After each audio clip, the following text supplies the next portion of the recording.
Halo, Assalamualaikum. Selamat sore ya semuanya. Mohon izin perkenalkan nama saya Lucky, Abdul Lucky Sofil Azmi.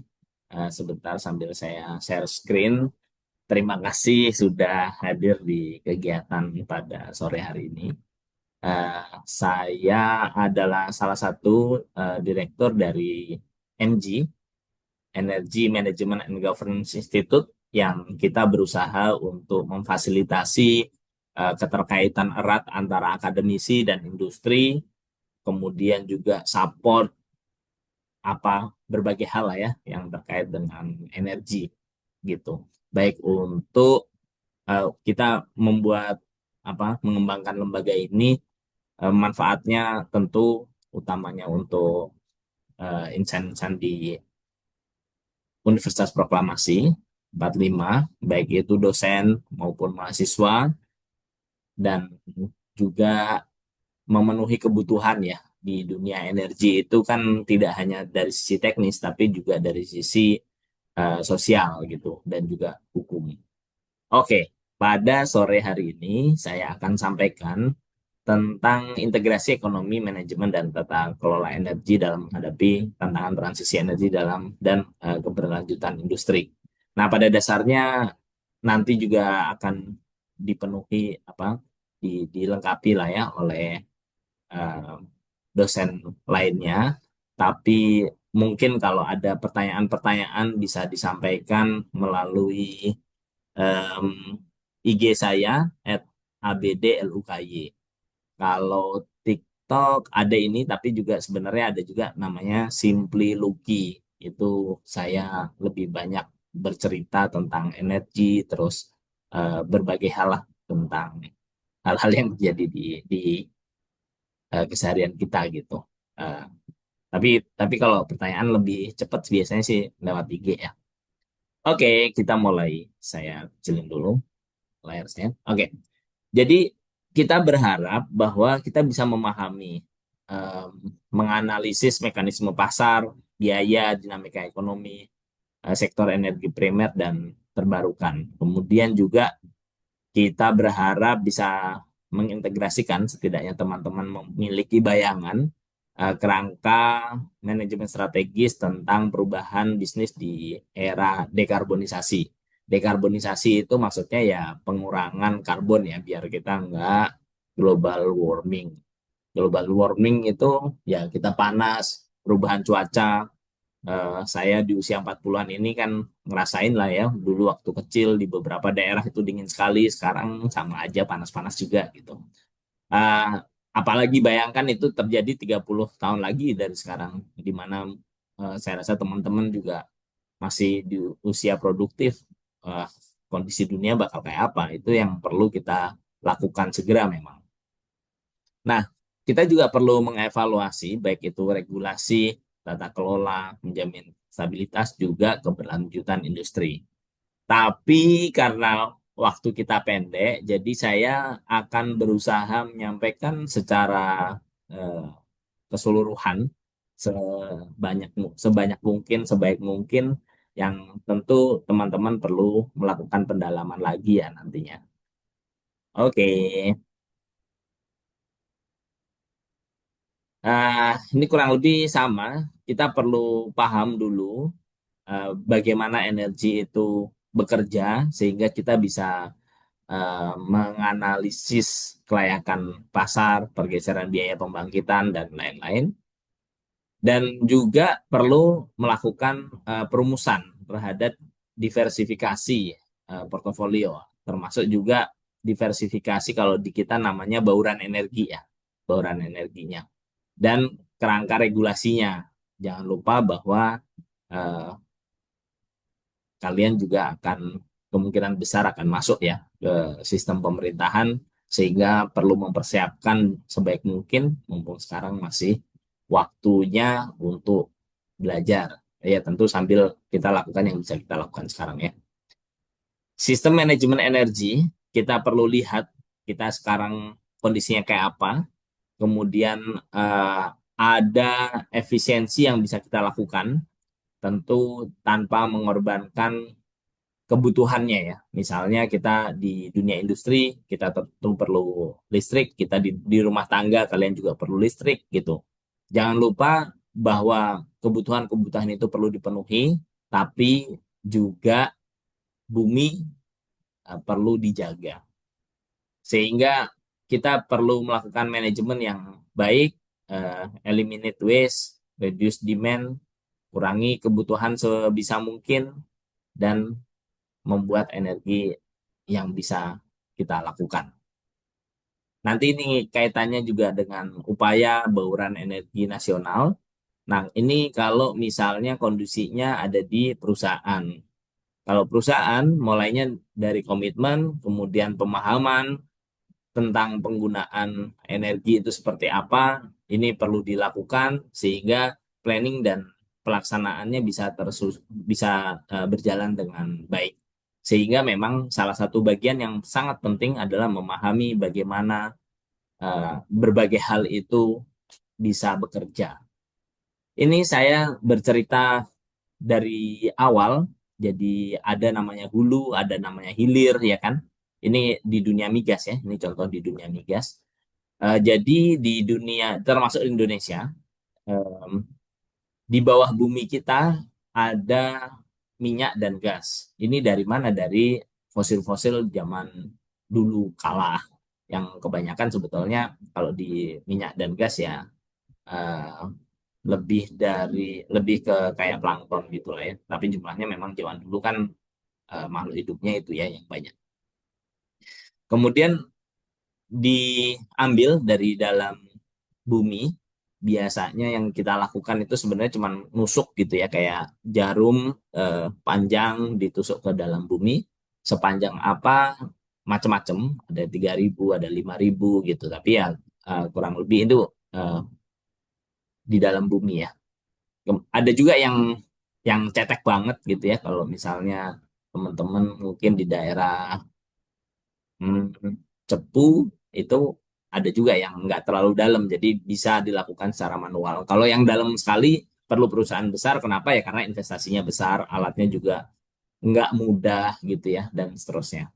Kemudian setelah naik disebut diproduksi, eksplorasi dan pengembangan, kemudian diproduksi artinya dia diambil dan dilakukan penyulingan. Kalau gas dari dalam bumi itu biasanya agak campuran, ada minyak, gas, terus air itu dipisahkan gitu ya. Kemudian setelah itu dimurnikan, artinya diambil, dipisahkan faksi-faksinya dan bisa digunakan. Nah, sebelum digunakan ada perjalanan yang harus dilakukan. Ini tadi refinery, kalau misalnya minyak itu kita nyebutnya di refinery yang tadi dimurnikan. Kalau gas cenderungannya ada LNG, ada LPG. Ini dua hal yang berbeda, dua bahan yang berbeda. Propana butana itu untuk LPG, kemudian kalau LNG cenderung isinya adalah metana. Jadi gas ya komposisi utamanya itu, tapi jumlah LPG, jumlah propana butana itu sedikit sekali. Mungkin kalau di Indonesia ya hanya sekitar 3%, sedangkan metana bisa rata-rata 80% mungkin ya, kurang lebihnya gitu. Jadi memang idealnya kita menggunakan metana, tapi ternyata selama ini kita ekspor, jadi kita sekarang harus berusaha lagi untuk menggunakan bagaimana caranya biar kita menggunakan em, metana. Metana ini kalau disalurkan melalui pipa, kita sebutnya jar gas kalau ke rumah tangga. Kalau ke industri kita biasa sebut dengan gas pipa gitu. Kalau ditabungkan ada dua jenis. Ada yang hanya dimampatkan, jadi dikompres, jadi isi tabung yang awalnya segini, ya katakanlah ini ukurannya berapa ya, setengah liter gitu ya. Nah ini bisa 200 kali lipat, jadi ini bisa jadi 200 liter lah istilahnya gitu. Kalau tapi ini gas ya. Jadi ini namanya CNG, compressed natural gas. Kalau imajinasinya seperti em, apa isi angin itu, isi angin ban. Untuk ban itu kan ada kompresor yang di bawahnya, jadi angin didorong terus gitu ya, jadi tekanannya memang agak tinggi tapi itu aman. Kenapa aman ya? Karena tabungnya juga disiapin untuk tekanan tinggi. Nah, Em, itu yang terjadi untuk CNG. Kemudian satu lagi untuk LNG, itu bentuknya liquid. Gimana caranya biar jadi liquid? Didinginkan minus 162 derajat Celcius kira-kira. Kemudian si gas tadi menjadi cair, menjadi cair kebetulan mengecil gitu ya, 1/600 lah kira-kira. Jadi ukurannya jadi 600 kali lipat lebih kecil dibanding ketika dia gas. Nanti kalau udah sampai di lokasi ya dibuat gas lagi. Yang tadi CNG juga sampai di lokasi dibuat tekanannya biasa lagi gitu. Gitu. Kira-kira gitulah. Jadi kayak kalau CNG itu kayak satu tabung dia yang berisi 200 kali lipat gas itu, jadi dia lebih padat. Kalau yang LNG 600 kali lipat karena dia lebih kecil. Jadi bagaimana cara kita menghandle CNG dan LNG berbeda karena CNG itu tekanannya tinggi, jadi biasanya tabungnya itu tebal gitu ya. Sedangkan LNG itu dingin, jadi biasanya tabungnya itu nggak terlalu tebal karena dia pressure-nya rendah, tapi dia double wall kayak termos, biar dingin terus gitu. Karena kalau dia sudah mulai menghangat nanti berubah lagi jadi gas. Masuk ke kalau sudah jadi bahan bakar gitu ya, baik itu bahan bakar minyak BBM atau bahan bakar gas, kemudian digunakan, ada yang diekspor. Tadi case kita adalah metana, kita di dalam negeri ini mau balik lagi ke penggunaan metana, ribut banget di internet. Padahal Jepang, Cina, mereka dari dulu menggunakan metana yang harganya jauh lebih murah dari LPG, dari propana butana, dan kita harus impor, harganya mahal, makanya industri kita sulit untuk bersaing gitu. Termasuk juga kita sebagai masyarakat dan pemerintah juga harus terus-terusan mensubsidi hal yang nggak perlu karena kita punya sebenarnya, hanya karena kita manja dan mendengarkan isu-isu itulah gitu. Oke, singkat cerita sudah jadi bahan bakar, kemudian bisa dipakai di industri sampai end user, ada juga yang dimasukkan ke pembangkit ya. Pembangkit kemudian di sini ada distribusi. Nah, selanjutnya adalah ada yang disebut dengan energi baru terbarukan. Energi baru terbarukan ini pada dasarnya adalah kalau tadi kan hmm, energi fosil itu kan kita ngambil kita ngambil sesuatu yang proses pembentukannya jutaan-jutaan tahun gitu. Nah, kalau itu diambil terus kan habis, bentar lagi juga habis gitu kan. Sehingga diperkenalkan namanya energi baru terbarukan. Baru dan bisa dibaruin lagi gitu. Contoh paling sederhana adalah sawit. Contoh paling sederhana adalah sawit, minyak sawit. Kalau minyak dari dalam bumi itu kan terbentuknya jutaan-jutaan tahun ya. Kalau misalnya minyak sawit itu kan kita nanam pohon, kemudian ada buahnya, buahnya kita pakai di dalamnya ada minyaknya gitu ya. Dan itu tahun depan juga berbuah lagi, tahun depan berbuah lagi, itu yang disebut eh, bisa terbarukan gitu. Begitu juga dengan hydropower, ini dari air ya. Air kan pada dasarnya ada apa? Dari atas kemudian hujan turun, ketika turun dari atas bukit turun ke bawah, ini ada gravitasi yang kemudian energinya bisa kita pakai untuk memutarkan turbin. Wind energy ini dari angin, ini juga kurang lebih sama.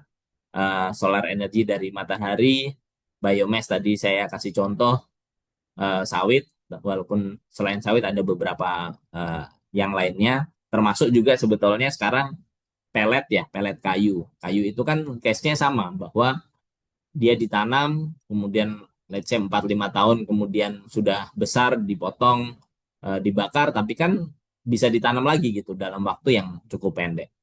Kemudian geothermal ini yang sangat sangat efektif untuk di Indonesia sebetulnya karena kita kita punya gitu dan gratis, dan cenderung tidak ada polusi sama sekali, tapi banyak sekali narasi-narasi yang istilah saya menyesatkan lah gitu ya.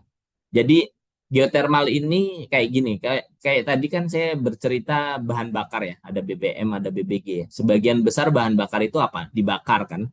Hasil panasnya itulah yang dipakai. Nanti saya cerita mungkin setelah ini slide berikutnya untuk memutarkan turbin. Singkat cerita begitu.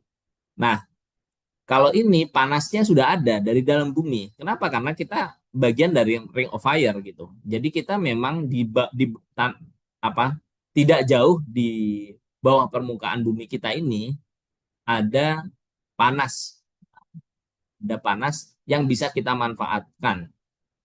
Itulah geothermal. Hah, gitu. Oke, lanjut. Ocean energy ini juga cukup oke, tapi memang sekarang belum bisa begitu besar pemanfaatannya. Tapi kita karena kita kelautan juga bisa kita optimalkan. Dan hidrogen, hidrogen ini ya pada dasarnya beda bentuk dari gas lah, gitu. Selama ini hidrogen ini tidak terlalu dikembangkan. Kenapa? Karena pemahaman atas gas hidrogen ini baru-baru inilah yang bisa dipahami gitu. Jadi selama ini kayak takut tiba-tiba meledak dan seterusnya. Kalau sekarang teknologinya sudah cukup presisi sehingga bisa bisa dimanfaatkan dengan lebih optimal. Sebelah kanan ini ada beberapa cerita tentang kondisi-kondisi dari masing-masing, termasuk juga cost di dalamnya. Cuma harus dipahami ya, ini kayak misalnya nih, cost per MWH sebelah kanan atas nih geothermal itu 75. Kalau di solar 36. Solar kelihatannya lebih lebih murah kan gitu. Cuma jangan lupa bahwa 24 jam solar ini solar panel ini hanya bekerja paling berapa? 8 jam. 8 jam juga mungkin itu udah maksimal sekali gitu. Artinya investasi yang dilakukan itu 3 kali lipat dari 36. Jadi kalau misalnya ada kebutuhan kita ya ini dikalikan 3 dulu gitu. Baru bisa sama dibandingin sama 75. Kenapa? Karena kan kalau di geothermal itu 24 jam panas bumi itu muncul terus gitu, ada terus. Jangan lupa gitu. Itu yang orang suka lupa ini lebih murah. Enggak lebih murah. Solar itu lebih mahal karena dikalikan 3 kira-kira. Gitu kan? Tergantung dari matahari kan gitu. Dan itu juga nggak optimal, nggak terus-terusan 8 jam optimal. Optimalnya mungkin 4 sampai 6 jam.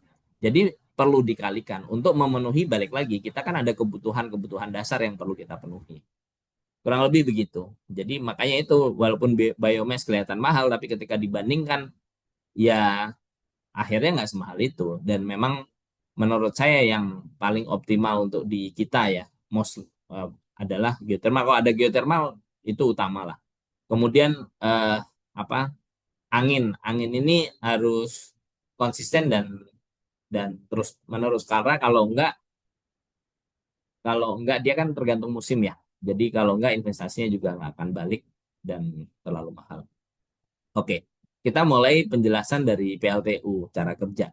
PLTU kan tadi hampir sama lah. Kalau tadi saya bercerita tentang bahan bakar minyak, bahan bakar gas. Kalau ini ya pada dasarnya kayak kayu bakar gitu lah ya. Kayu bakar tapi usianya sudah cukup lama. Jadi eh, kalau kalian lihat seperti batu, tapi kalau dilihat lebih dalam ya kurang lebih kayak areng gitu.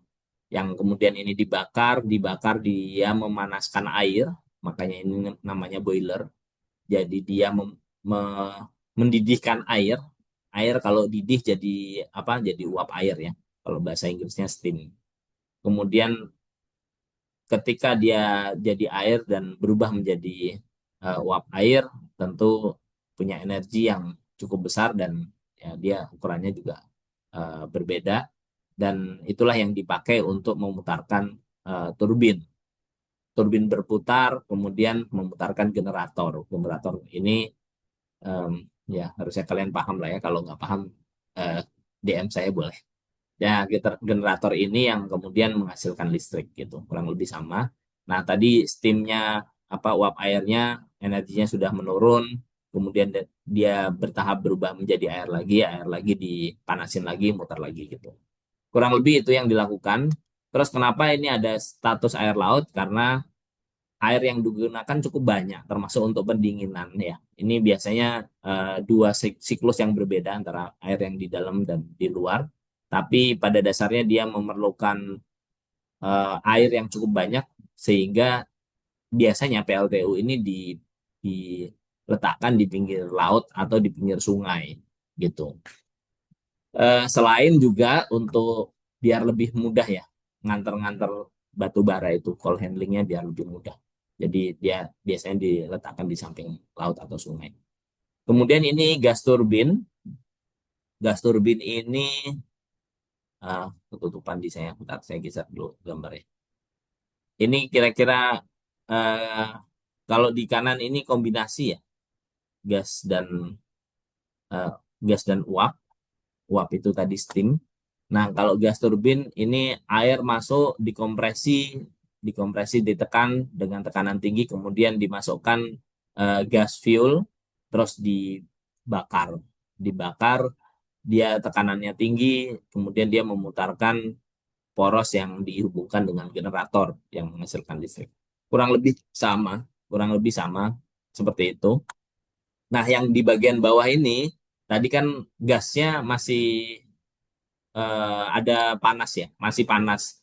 Nah, panas inilah yang dimanfaatkan untuk memutarkan sistem steam seperti yang sebelumnya. Jadi kombinasi inilah yang menjadikan PLTGU, pembangkit listrik tenaga gas dan uap. Jadi dia dibakar untuk memutarkan, utamanya untuk memutarkan generator, kemudian ada sisa panas yang dipakai untuk menguapkan air gitu, eh, hampir sama kayak sistem yang sebelumnya PLTU tadi. Oke, selanjutnya adalah PLTD. Ini pada dasarnya hampir sama kayak yang di atas ini, tapi yang dibakar itu adalah diesel. Jadi PLTD ini mah kurang lebih sama kayak mesin truk gitu, mesin truk. Jadi dibakar kemudian dia mendorong piston atau sejenis itu yang kemudian memutarkan sesuatu porosnya yang kemudian memutarkan generator. Kalau pembendungan PLTA tadi sudah saya sampaikan garis besarnya, jadi ada air yang posisinya lebih tinggi, yang dia punya energi yang dipakai untuk memutarkan turbin, turbinnya ini eh, dihubungkan dengan generator, generatornya yang menghasilkan listrik, kemudian dia turun. Nah, karena posisinya tinggi di Indonesia bergunung-gunung gitu ya, tapi jangan lupa nggak semuanya bergunung loh gitu, nggak semuanya berbukit. Jadi nggak bisa kan di samaratakan bahwa PLTA adalah terbaik untuk di mana enggak ya tergantung dari kondisinya. Kalau dia misalnya Flores gitu ya, paling optimal ya geotermal. Kalau misalnya Sulawesi, paling optimal ya PLTA gitu karena memang itu yang memungkinkan untuk dilakukan gitu.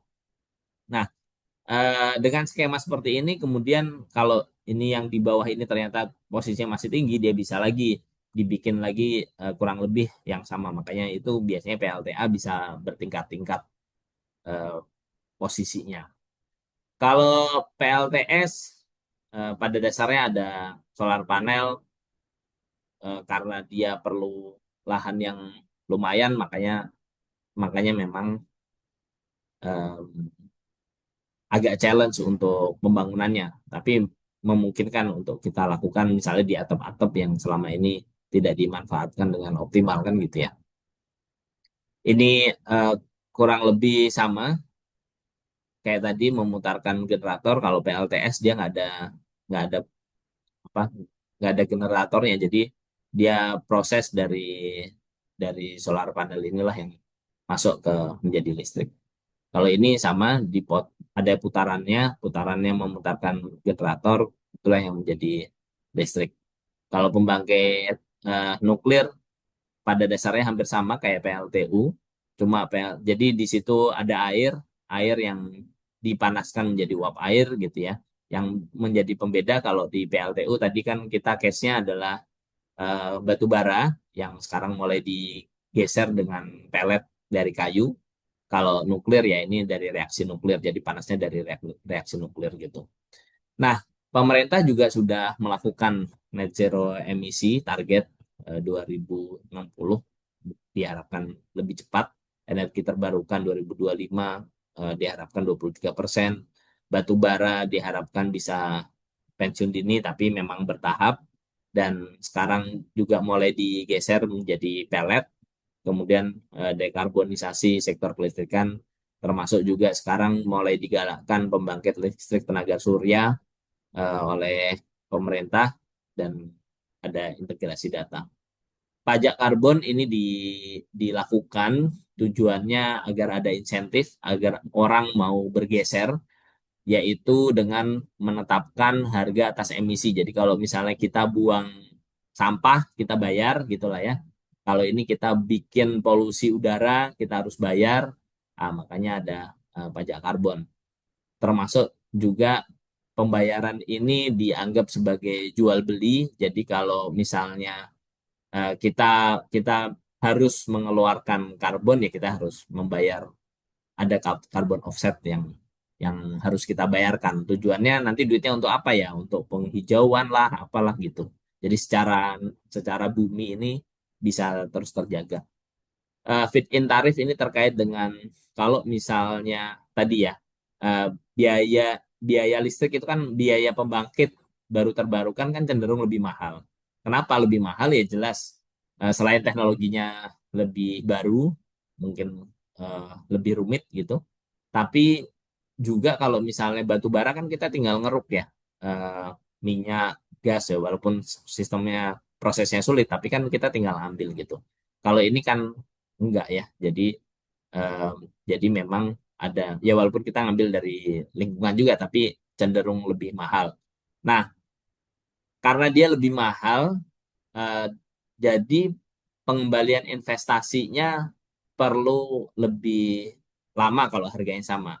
Oleh karena itu harus disesuaikan harganya. Jadi misalnya energi hijau itu harga jualan listriknya, kalau kita kan pembangkit sebagai sebagai IPP ya, eh, itu kan memungkinkan. Jadi kita mungkin untuk membuat pembangkit, tapi kita nggak mungkin, kecuali dapat izin khusus, kita nggak mungkin menjual langsung ke masyarakat gitu. Jadi kita jual ke PLN. Nah, fit-in tarif ini terkait dengan berapa harga yang bisa kita terima dari jualan listriknya itu. Itulah yang akan juga menentukan kondisi kita mau invest apa enggak kan gitu ya. Sertifikat hijau ini artinya kalau misalnya listriknya dihasilkan dari energi hijau, eh, dia mungkin harganya sedikit lebih mahal karena untuk kompensasi biar ada investor yang mau invest di situ, tapi dia mendapatkan sertifikat. Nah, sertifikat ini bisa digunakan misalnya dapat dapat hutangan bank lebih mudah gitu ya. Terus mungkin masyarakat jadi lebih seneng pakai barang-barangnya gitu, kurang lebih gitulah.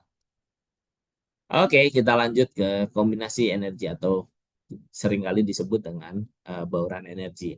Ya, poinnya adalah kita masih banyak yang perlu kita perjuangkan, yang kemudian kita harapkan kita bisa mencapainya di waktu yang tadi sudah ditargetkan. Eh, Berbagai hal dilakukan, baik dari sinkronisasi regulasi, modernisasi grid gitu ya. Jadi grid ini jaringan jaringan listrik. eh, Modernisasinya apa yang dilakukan ada beberapa ya. Misalnya dimulai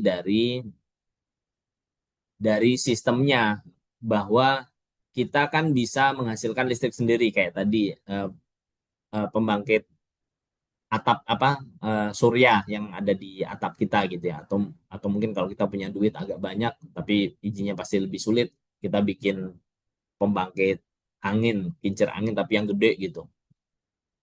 Kita kan menghasilkan listrik. Nah, selama ini kan kita hanya membayar listrik ya. Tapi kalau kita menghasilkan listrik, kita bisa menjual listrik. Nah, itu kan perlu ada modernisasi dari sistem yang bekerja ya. Termasuk juga contoh misalnya di Cina. Semua alat yang kita gunakan itu terdaftar, sehingga sehingga pembangkit dan kalau di sini termasuk PLN gitu ya. PLN itu bisa paham alat yang kita pakai itu apa aja, pemakainya berapa, berapa lama dan seterusnya. Jadi dia bisa memberikan feedback yang sesuai. Termasuk juga misalnya sekarang ada namanya BESS ya, baterai energy system, apa gitu, safety system apa kalau nggak salah. Jadi intinya listrik itu kan naik turun ya, kayak misalnya siang sore itu kan ketika orang bekerja di kantor biasanya lampunya dihidupin, tapi kalau waktu dia mau pulang lampunya dimatiin, jadi dia agak turun, tapi kemudian naik lagi, udah mulai maghrib, lampu-lampu di rumah dihidupin gitu kan, naik lagi, tapi mungkin jam 9 jam 10 mulai turun lagi karena lampu-lampu mulai dimatiin. Nah ini kan naik turun, padahal kecenderungannya pembangkit itu terus-menerus gitu ya. Atau bahkan kalau misalnya tadi pembangkit surya ya dia cuma ada siang. Kalau angin ya pas anginnya kenceng aja. Nah, itu bisa waktu dia peak tinggi, kalau misalnya listrik yang dihasilkan cukup tinggi, dia disimpan dulu di baterai. Tapi waktu listriknya kecil tapi penggunaannya tinggi, nah diambil dari baterai. Itu juga mulai dikembangkan gitu. Nah, kemudian juga akselerasi teknologi ya ini banyak hal lah yang perlu kita lakukan termasuk misalnya penyesuaian penggunaan kendaraan listrik. Kalau misalnya di satu daerah itu optimal listriknya, dia bisa pakai listrik aja kan gitu ya. Nggak harus kita ngirim BBM dari pulau lain gitu. Kalau dia di daerah itu misalnya contoh tadi lah di Flores, geotermalnya tuh cukup gitu. Jadi bisa jadi nggak perlu ngirim ngirim apa namanya bahan bakar minyak dari Jawa atau dari Balikpapan ke daerah itu, dia cukup pakai listrik, mobilnya listrik, motornya listrik gitu. Kehidupan sehari-hari juga mungkin sudah cukup terpenuhi dengan hal itu. Oke, ini ada beberapa hal selanjutnya. Jadi intinya kurang lebih ngulang dari tadi yang disampaikan. Jadi bahwa ada penangkapan karbon ini juga dilakukan, diusahakan untuk lebih optimal, baik di semen, pupuk, baja, kemudian sertifikasi teknis ini juga dilakukan, audit energi juga dilakukan gitu. Terus bioenergi kita menuju 5, B50 ya. Ya, harusnya di bulan ini juga sudah terpenuhi B50. Jadi intinya 50% diambil dari minyak, 50% minyak bumi, 50% lagi atau setengahnya dari sawit gitu. Aman atau tidak? Pada dasarnya aman ya. Untuk sebagian besar mesin sebetulnya aman-aman aja. Ya kalau mesinnya diesel yang apa? Yang kalau mobilnya mahal gitu ya, jangan pakai biosolar lah, pakai yang lebih tinggi ininya. Ini adalah berbagai hal yang terkait dengan eh, ekonomi hijau, ada ekonomi, sosial, dan lingkungan, eh, berbagai hal yang terlibat. Saya rasa ini tugas dari teman-teman semua lah untuk memahami memahami itu dan saya cenderung karena ini kuliah tamu jadi pengantar. Balik lagi teman-teman bisa menghubungi saya paling mudah lewat IG um, @abdluky. Masa depan ini tanggung jawab kita semua, jadi kita perlu persiapkan dan lakukan yang bisa kita lakukan segera. See you. Assalamualaikum warahmatullahi wabarakatuh. Jangan lupa pertanyaan boleh juga disampaikan secara langsung.